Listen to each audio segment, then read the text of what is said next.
everyone! Today I'm going to show you how to make cheese straws. They're really simple and really yummy.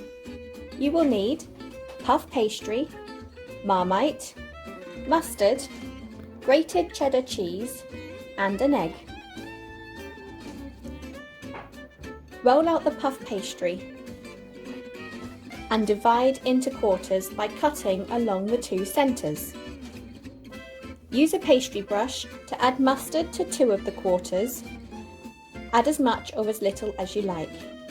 Do the same on the other 2 quarters with the marmite, but use a spoon and a knife to spread.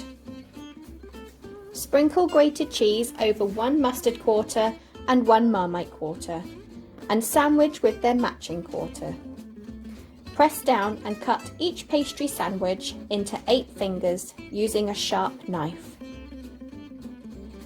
Twist each of these fingers a few times and place on a baking tray lined with baking paper to stop them sticking.